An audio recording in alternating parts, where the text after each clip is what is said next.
Good morning, ladies and gentlemen, brothers and sisters. Marilyn and I are honored and thrilled to be here today. What a beautiful place this is.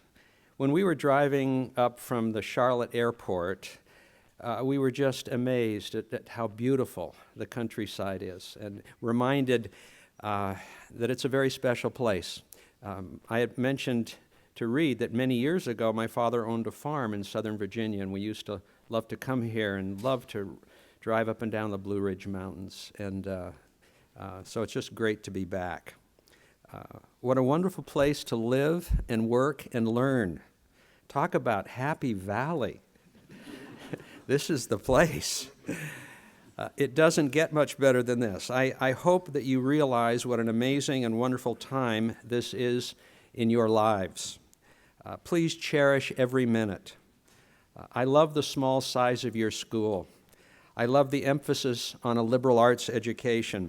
I have 4 sons, and whenever they would ask what I thought they should major in college, I would always say the same thing: English, or another major, a liberal arts major. They would say, "But I plan to go into finance, or marketing, or real estate. Shouldn't I major in business?" And I would always say the same thing: no, a liberal arts education is absolutely the best foundation that you can get no matter what career you may pursue. And I'll have a little bit more to say about that in a few minutes. As was mentioned earlier, I've been a businessman for over 40 years. During my career, I've had many amazing experiences, both good and bad. I've heard it said that we have 2 kinds of experiences in our lives: the ones that are enjoyable and the ones that are character building. Well, I've had a lot of both. And this morning I'd like to share some of the lessons I've learned from those experiences and explain how they may apply to many of you as you leave school and are trying to establish yourselves in successful and rewarding careers.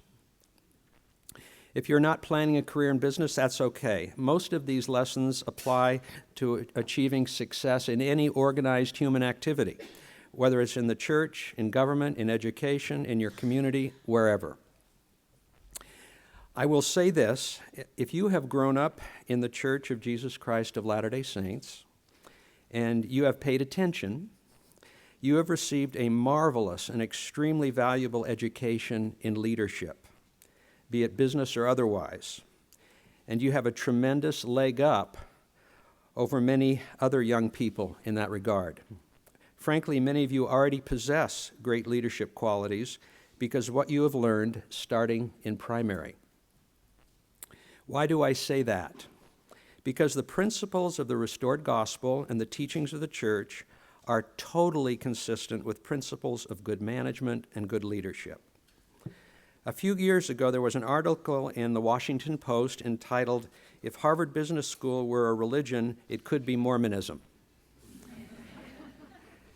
The article was written by Clayton Christensen, a prominent Mormon business scholar. He points out 2 leadership commonalities between how the Harvard Business School teaches and how the church teaches. The first commonality is the central role of questions. The Harvard Business School uses the case study method to teach business principles. That method doesn't focus primarily on facts and on answers in case studies. Rather, it focuses on teaching the student the importance of asking the right questions, the critical questions. In like manner, the prophet Joseph Smith organized the church around answers to questions that he had asked God. It's interesting that God rarely dispenses answers in the absence of questions. Also, in Jesus' conversations with his followers and his detractors, he often taught by asking questions and encouraging others to ask the right questions. Christ repeatedly said, "In essence, you are asking the wrong question. This is the question you should be asking." The second leadership commonality between Harvard Business School and the church is the belief that we can learn something important from everyone. This is the essence of the Harvard Business School case method of learning. By asking each other questions and debating answers, students teach one another. The basic premise being that we learn things more deeply by teaching them. This, too, is the core of the LDS teaching method. We don't pay professional priests or ministers to teach us. We teach one another, and we do it by using the case method. Though the Scriptures label them parables instead of cases, we discuss Christ's cases at church, teaching one another how to follow Christ more completely. I'm so grateful that I grew up in the church and had so many opportunities to learn to teach by teaching and to learn to lead by leading. And now, reflecting back on my own career in business, I must say that I've had a very interesting one, if not one that I expected or planned. When I was your age and still in college, I had absolutely no idea of what I wanted to do with my life. Even after graduate school, I spent the first few years bouncing around like a cat on a hot tin roof from one company to another until I found out what I liked to do, what I was good at, and finally managed to get into a groove. And for me, that groove turned out to be turning around troubled companies. I started in a small company and gradually worked my way up to much larger ones. I found it so exciting, almost addictive, to be able to join a company that was having a hard time, where sales and earnings were down, where morale was low, and where good people were losing their jobs, and turn that company around. It was such a glorious feeling after months, sometimes years of hard work, to see the numbers going up, the morale improving, and jobs being created rather than destroyed. I especially loved the fact that I was not just working for money. I was helping to save careers. I was helping people and families in a very real, very rewarding way. However, as I look back on my career in business, there were times when I was in way over my head, and I had no idea what to do.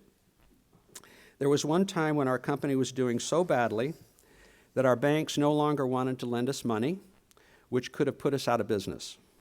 During times like that, my management training and my leadership skills were not enough. I had nowhere to go but to the Lord. And time and again, He sustained me and guided me through some very dark times, through the promptings of the Holy Spirit. I'm so grateful that when I was growing up, my parents and church leaders taught me how to seek those promptings and that I was worthy to receive them.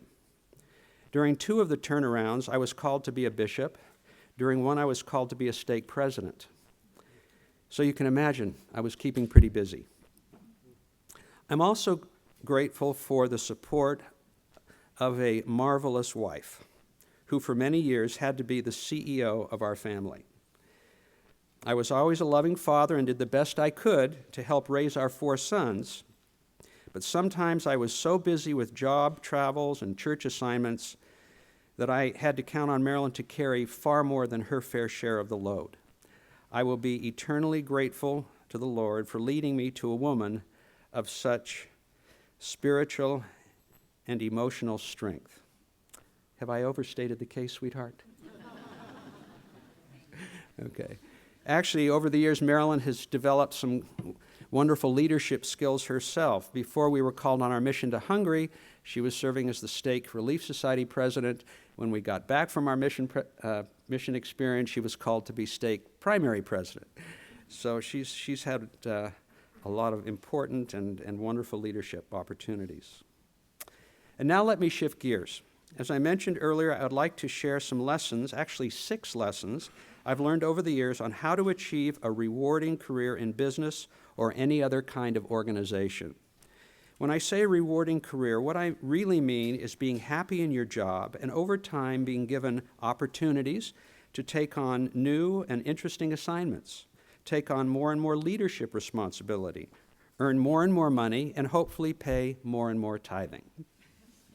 And also, of course, contribute to wonderful organizations like SVU. Lesson number 1, you have heard before. You've heard it from kindergarten teachers and Sunday school teachers. You have heard it from parents and coaches. You've heard it from people like Stephen Covey, who wrote 7 Habits of Highly Effective People. You may have heard it from President Wilcox. Simply stated, the lesson is this: there is no skill more important in business or any other kind of organization than the ability to work positively and productively with other people. I know that doesn't sound very profound, but your ability to work effectively with others as a follower, as a team member, or as a leader could absolutely make you or break you in your career. I have spoken to many students about this before. They often think that marketing wizardry or financial genius or computer know-how are more critical skills. And by acquiring those skills, they can almost assure their career success. They often think that people can be successful in business or otherwise just because they are smart and got good grades in school. I beg to differ. No question that book smarts and technical skills are important. However, when it comes to moving up in an organization, I have come to believe that so-called people skills trump technical skills almost every time. Let me put this. Okay.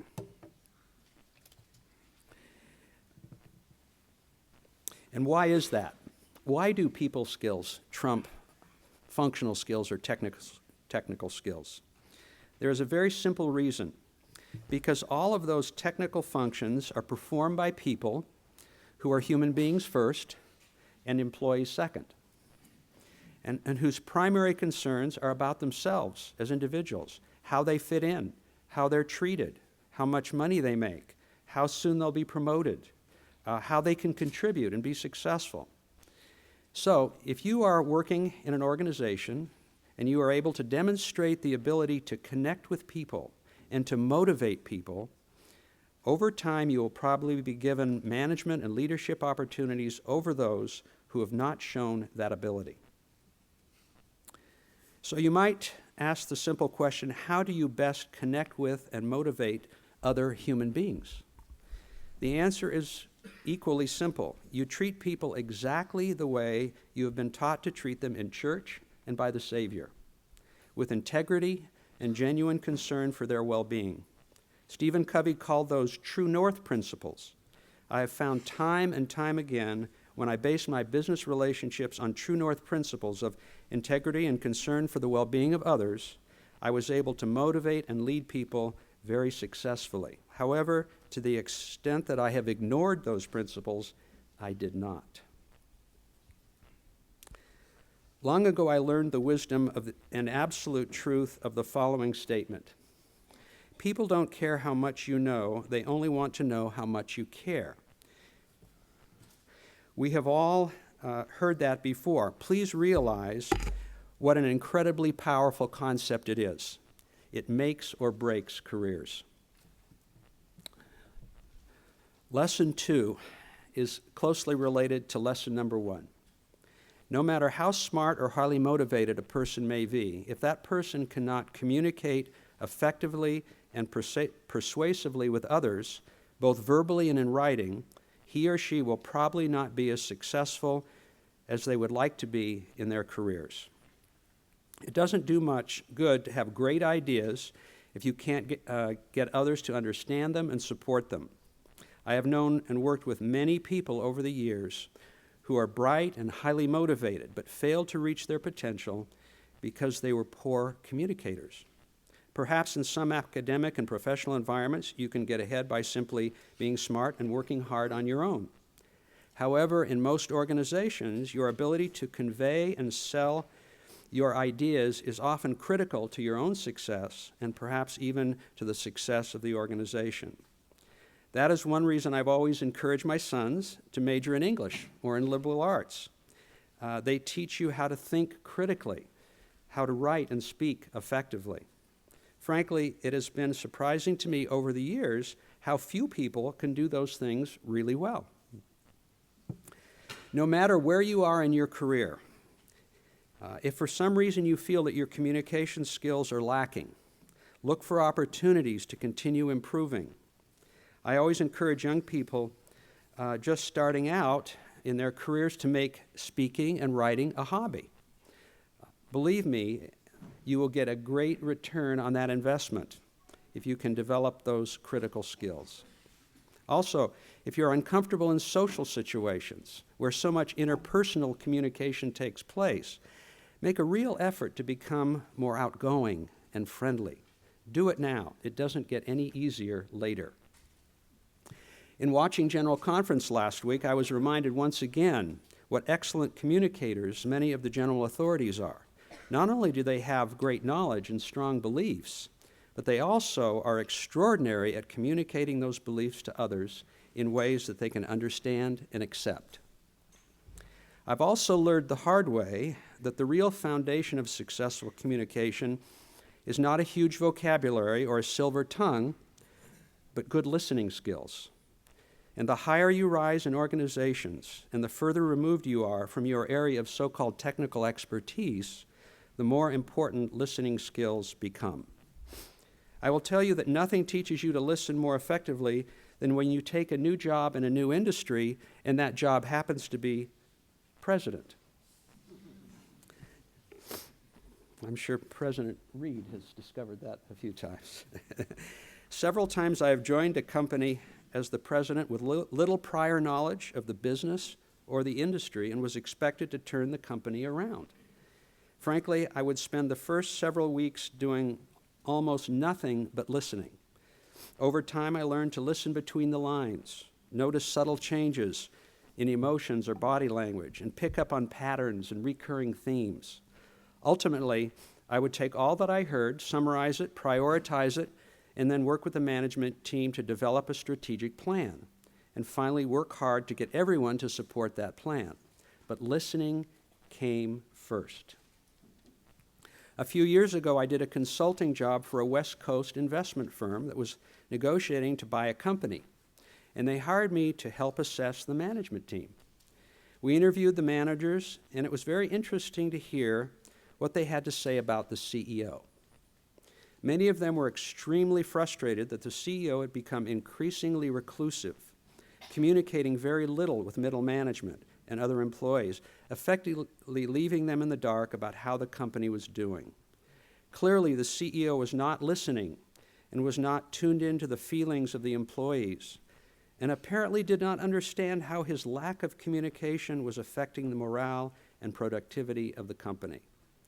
And so, despite his intelligence and experience, he was not asked to continue to lead the company after the acquisition. This situation was a vivid reminder to me of how important listening skills are in leadership. Another example of the importance of listening skills is in job interviews. Often people think when they go into a job interview that they should do most of the talking. Let the interviewer ask them questions and then spend most of the time talking about themselves and how wonderful they are. I disagree. I believe the best interviews are when you go in prepared to ask some thoughtful questions about the organization, get the interviewer to talk about what's really on his or her mind about issues facing the organization, listen very carefully, and then politely insert into the conversation ways that you think you can help, referring to specific experiences that you've had in the past that might be relevant. By getting the interviewer to do most of the talking and you do most of the listening, especially early in the interview, that person will probably have a more positive recollection of the interview and of you. I received this advice from a good friend many years ago, and it has proven to be totally true over and over again.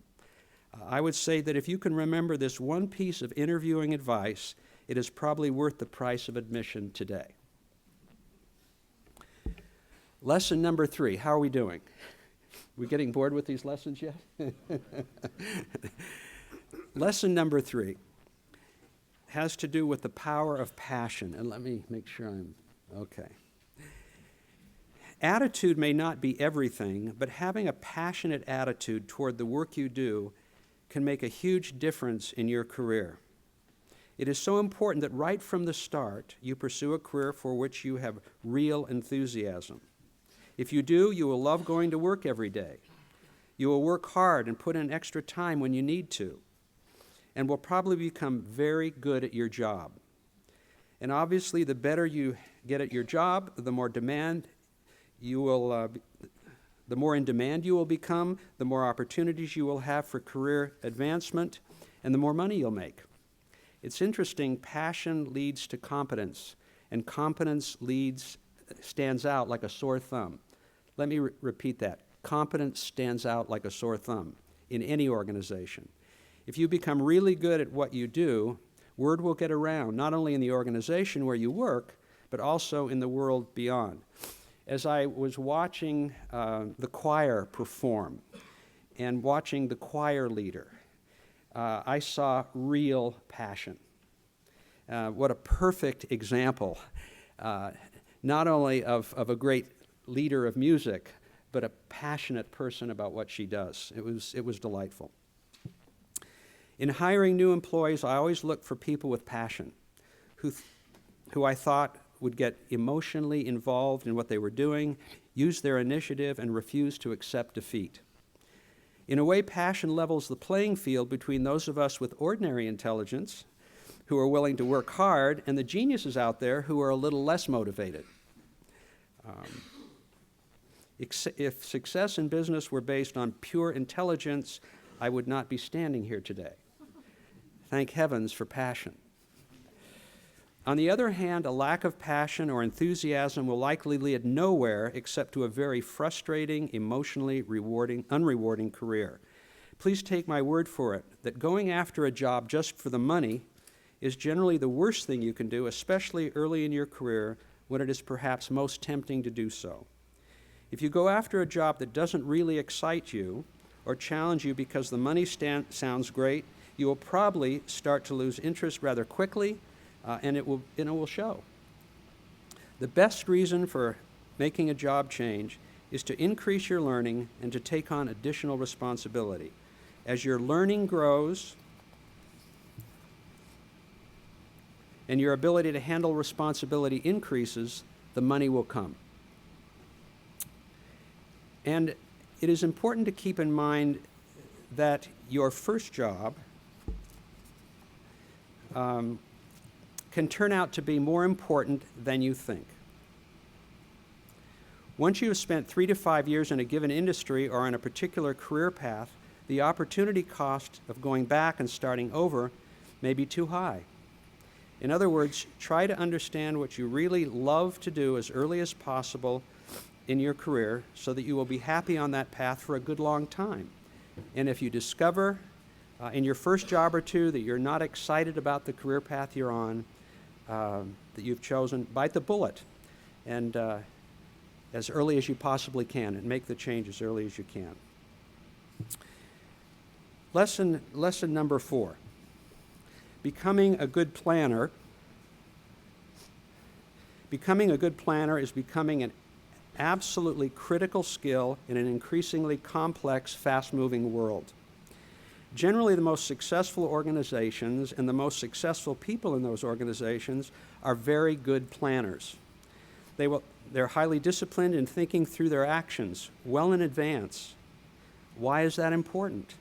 Because they're then better able to methodically think through details, implications, and visualize scenarios of future actions without the pressure of a deadline staring them in the face. As organizations become larger, more technically complex, and more global, strategic thinking and planning are absolutely essential to remaining competitive. For example, in many businesses, the job of salesman has changed dramatically over the last few decades. In times past, the most successful salesmen were people with outgoing personalities who were great at making friends with buyers and purchasing managers. Today, successful salesmen are still friendly, but are also very buttoned up in terms of product and program planning, inventory control, logistics, all of which require extensive planning. Many larger companies have entire departments that are divisions that are dedicated to nothing but planning. Sometimes the most profound truths are expressed in the simplest ways. We have all heard it said that if you fail to plan, you should plan to fail. When it comes to achieving success in any field, truer words were never spoken. Excuse me just a second.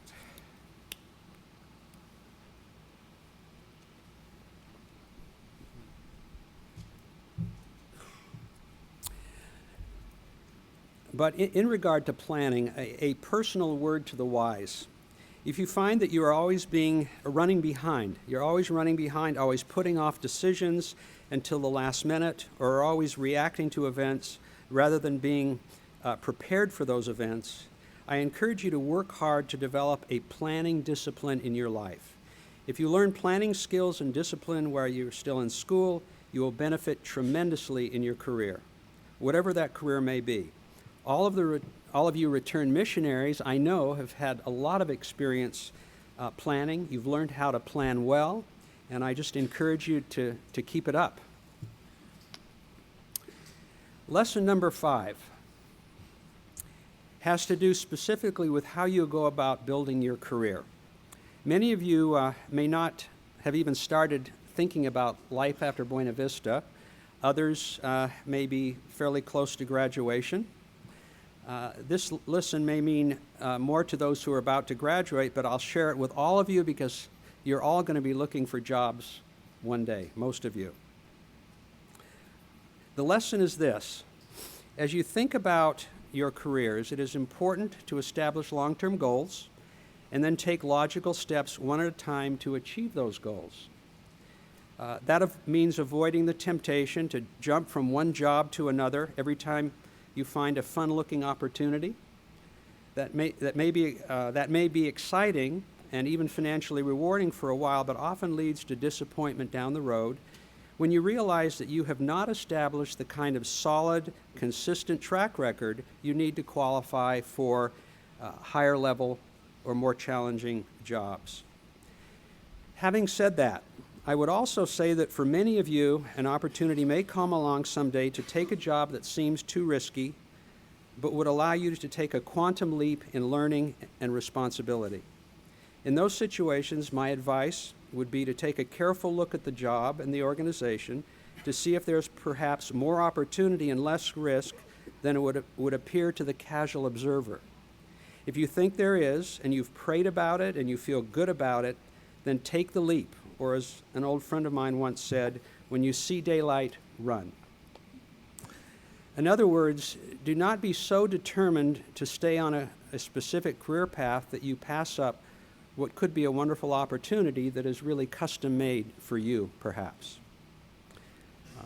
As I mentioned earlier, I spent most of my career turning around troubled companies, which always involved risk. At first, I shied away from taking a chance with my career. But after my first successful turnaround, I discovered that if you look carefully beneath the surface at what seems to be a risky situation, you often find problems that are readily solvable with good planning and careful execution of very basic, simple management principles. And the emotional and financial rewards that can come from accomplishing a task that most people shy away from can be outstanding. Several years ago, I was a senior executive with Rubbermaid Corporation, then recognized as the most admired corporation in America, according to Fortune magazine. I had been very successful there, and life was good. An opportunity came along for me to become CEO of a larger but very troubled company. Rumor had it that the company was in perilous shape and might not survive. I took a hard analytical look at the situation and decided that with a few strategic changes and some hard work, the company could probably be turned around and either grown or sold to a larger company. After much discussion with Marilyn, much thought and prayer, I decided to take the plunge. Within 2 years, we were able to stop the bleeding, turn the company around, and were purchased by the largest corporation in the industry for a substantial premium. And I ended up learning and earning far more than I would have if I stayed with my prior company, most admired or not. Taking a risk can pay off handsomely in many ways, but make sure that you do your homework first. Lesson 6 is not as much a lesson in achieving career success as it is a lesson in how to live a happy and fulfilling life. I'm going to get to the cocoon part in a minute. It is a lesson that Marilyn and I have learned the hard way, and that is throughout your careers, you should take every opportunity to develop friendships with people from different cultural and religious backgrounds. Many of you have grown up in the church and have been Latter-day Saints your whole life. When you finish college and start working, most of you will find the nearest Mormon church in your area and immediately get plugged in. Indeed, the church infrastructure throughout the world is a tremendous blessing for people who are frequently transferred. However, I admonish you to include within your circle of close friends more than just members of the church. Shortly after I finished business school, Marilyn and our 2-year-old son Jason and I moved to New York City. We located in the Westchester ward. It was filled with young couples from out west who were also pursuing careers in the Big Apple. We developed many close friendships in that ward that we will cherish forever. That's the good news. The bad news is that we were somewhat slow to accept the hand of friendship from non-members. We were too comfortable and preoccupied with our ward friends, and also many of the people in New York City seemed just a little too weird to get close to. As a result, we missed the opportunity to become close to some incredible people who could have added a wonderful dimension to our lives, and we to their lives and their understanding of the church. Since that time, Marilyn and I have repented of our naivete, and over the years, our family has made many dear and precious friends who are not of our faith, who we love very much, and who love us and respect us and our religious beliefs. Our prophet, President Monson, and President Hinckley before him set a remarkable example of reaching out with love and understanding to all people. It has been amazing to me to watch how their generosity of spirit has touched so many lives and opened so many doors for the church around the world. We have all been admonished to be a light unto the world, but it is hard to do that from inside a cultural or religious cocoon. I hope these lessons, these 6 lessons that I've shared with you this morning, might resonate with many of you and help as you leave school and go out into the cold, cruel world to seek your fortune, so to speak. In closing, I would like to share what I consider to be the most important lesson I have ever learned in business or anywhere else. And that lesson is this: the only way you will achieve your true potential, your true destiny, or frankly, whether it's in your career or in life in general, the only way that you will achieve that true potential is to be worthy of the influence of the Spirit, to be able to recognize the promptings of the Spirit and have the courage to follow those promptings. As I mentioned earlier, I've learned this lesson over and over again and testified that it is true. The Lord knows you and loves you. He wants you to be successful.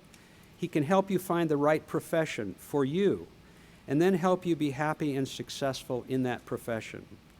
I believe that He wants members of the Church of Jesus Christ to become people of influence in the world. And one way for that to happen is for us to become people of influence in our chosen careers. Be confident. Think big. Realize that in partnership with the Lord, you can accomplish amazing things, things you could never think to accomplish without His help. It's interesting, I think back when I was a little kid playing with Fisher-Price toys.